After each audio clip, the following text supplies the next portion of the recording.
Hey everyone, it's Johnny Catru, and today I'm listening to Grasa de las Capitales by Serú Girán. Argentine musician, singer, songwriter Charly García. Throughout the 1970s, he fronted 3 separate bands, starting out with folk pop duo Sui Generis, who by their last album were making highly conceptual progressive music. Moving on in the mid-70s to La Máquina de hacer pájaros, and you can see my reaction to their incredible jazz fusion inflected album Películas with the link up here, before forming the band we're listening to today, towards the end of the decade, Serú Girán. So I've now heard Instituciones by Sui Generis, Películas by La Máquina de hacer pájaros, and now this will be my very first time hearing Serú Girán with Grasa de las Capitales, their second album released in 1979. Grasa de las Capitales means grease of the capitals or fat of the capitals, but I understand that grasa can mean vulgarity in Argentina as well, so the album title seems to be a criticism of modern society in today's cities, or cities of the time. I don't usually pick up on much lyrics in my first listen to any album, whether in English or any other language, so I'll really appreciate any explanations you can post in the comments about the themes or what's going on in these songs.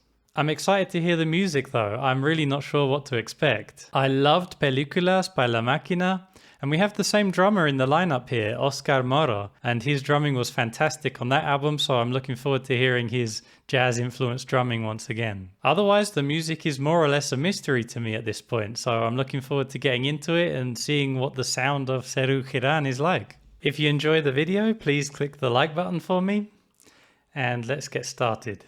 Track 1 is the title track, La Grasa de las Capitales.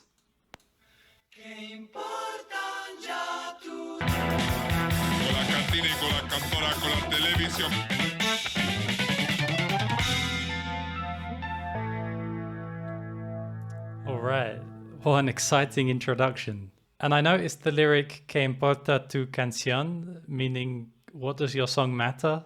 So I guess he was like playing the part of his critics in the lyrics. Let me know what's going on in there. But then the song kicked in hard. Incredible musicianship straight away. The music feels like very up-tempo rock, but still with some of the jazz fusion stylings carried over from La Máquina, but with a far greater presence from the bass this time. Pedro Aznar, he's really impressed me from the get-go. And Charly himself blew us away with some very intricate piano and keyboard solos. Did I detect some irony in the "don't stop dancing" section? Are they taking the piss? Yeah, this was a really fantastic opener. It's got me very excited to hear the rest. You know, he seems to have taken the jazz fusion prog that he was doing on his last project, but it's much more hard-hitting and direct this time. Really couldn't have hoped for a better start, so let's get into track 2. It's called San Francisco y el Lobo. San Francisco and the Wolf. Seguro en mi soledad.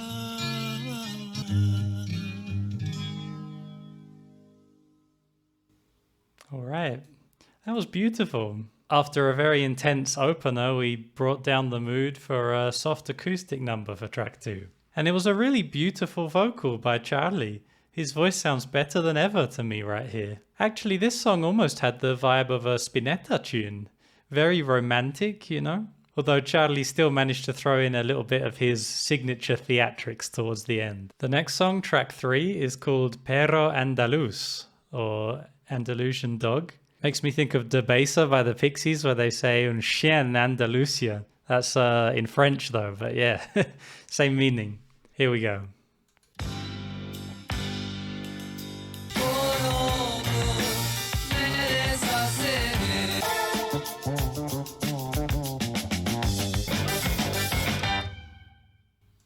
Ooh, loved that outro. Fantastic. The production on this album is really nice.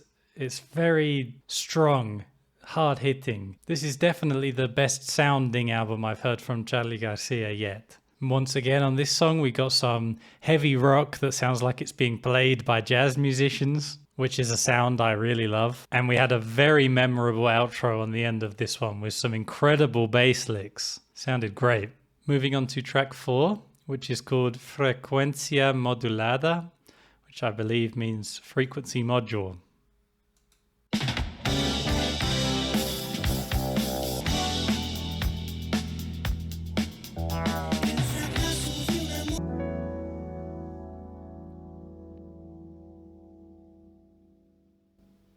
A beautiful end to a hard-hitting, funky track. There were some really nice guitar lines in this one that sounded like they were being played on a nylon string guitar, which is quite interesting. But groove was king on this track, and the attitude in Charly's singing voice really suits it in that way. But I love the jazzy chords, and the interplay between the nylon string guitar and the bass guitar was expert. It sounds so good. The next song, track 5, is called Viernes 3 a.m., Friday 3 a.m.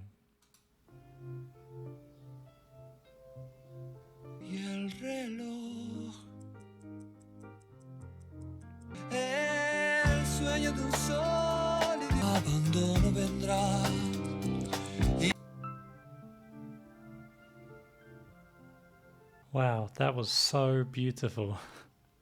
Gorgeous. It was another tender, romantic sounding track with yet another gorgeous vocal from Charly.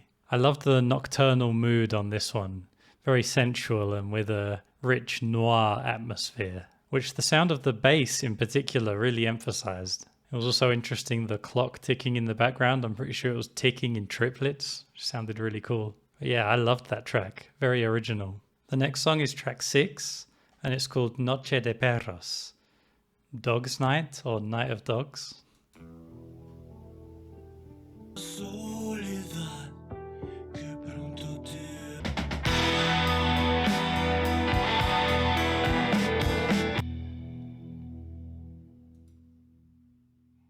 Brilliant. That was so good. The noir dark atmosphere continued at the beginning of the song with some lovely lead lines on the bass. And again, we had this very emotional performance from Charly. But this was the song where our guitar player, David Lebón, finally got to shine with a monster guitar solo. Sounded fantastic over the jazzy chords. And towards the end, I realized it was reminding me of what Pink Floyd had been doing just a couple of years earlier on Animals. Just really up the intensity, like just roaring with the guitar. Yeah, that was a real peak for me. Sounded so good. Moving on to track 7, it's called Los Sobrevivientes. And I don't know what that means, so let me know.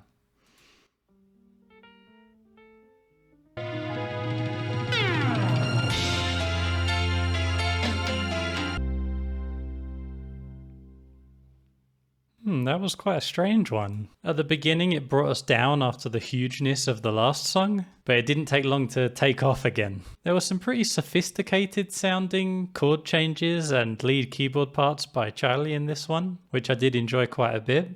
But maybe I didn't find the song as immediate, not as memorable as some of the ones we've heard up to now. I mean, it could just be because it's more complicated. It sounded like it to me. It'll take a few more listens to sink in. So moving on to track 8, it's called Paranoia. Well, I don't know how to say that word in Spanish.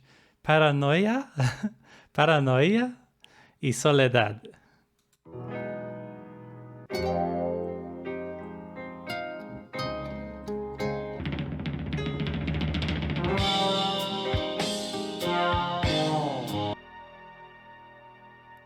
Some very strange chord choices there. Sounds pretty cool. I was happy to hear more of that dark jazz noir sound with the piano from the start. And obviously that carried through for the majority of the middle part of the song. And the mood was even carried over when it kicked in and we had those lovely bass solos. But the majority of the song was the middle section in which Charly delivers a very heartfelt, strong vocal performance once again, over some pretty unusual chord sequences. I did really like the sound of it. I'm really glad to hear the dark jazz mood continuing through such a large part of the album. Maybe this track was a little over long though. It hung in the one mood for maybe a bit too long, I think. But still, you can't complain too much when the mood is that nice, that thick. And that just leads us on to the last song, which is track 9, and it's called Canción de Hollywood, or Hollywood Song.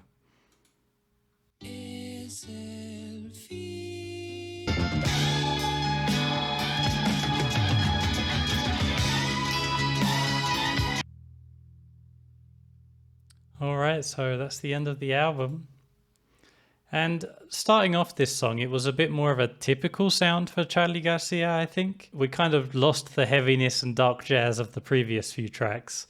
And honestly, I felt a little bit let down by the lack of atmosphere all of a sudden, until the middle section hit, and then some interesting things started to happen. Kicked in with some Yes-style harmonies over a heavy beat. Sounded huge, loved that. And then we had a bit of a jazz fusion jam, some really nice lead guitar playing. And then I was more open to Charly leading us out with a more song-based section at the end. So yeah, not bad at all. I've been quite glad to hear that this is definitely still a progressive rock album from Charly García. He's still pushing his song structures and chord changes into some strange places that I haven't heard before.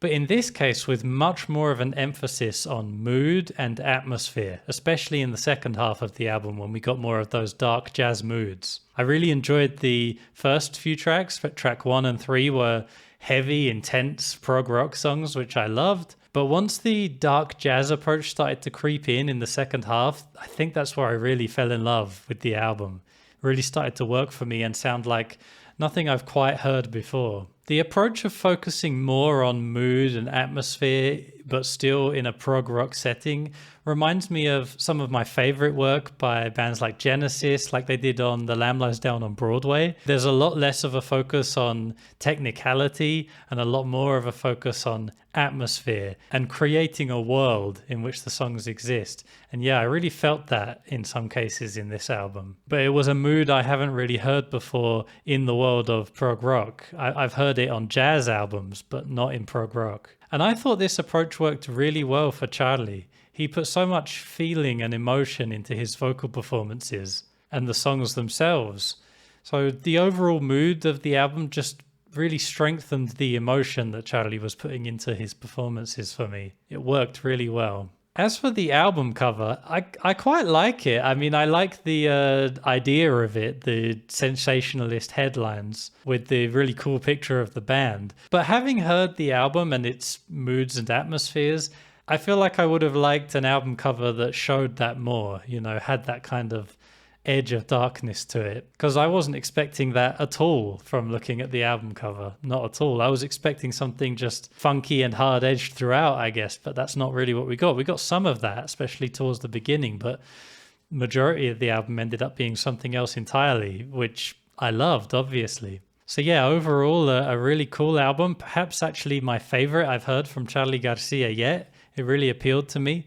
So I'll look forward to hearing more Serú Girán. They seem to be a really cool band. Let me know down in the comments what album I should react to next. And if you want to help me continue making these videos, keep my channel going, you can support me using the link in the description to buy me a coffee. I'll really appreciate it. So thank you very much for watching. And until next time, take it easy.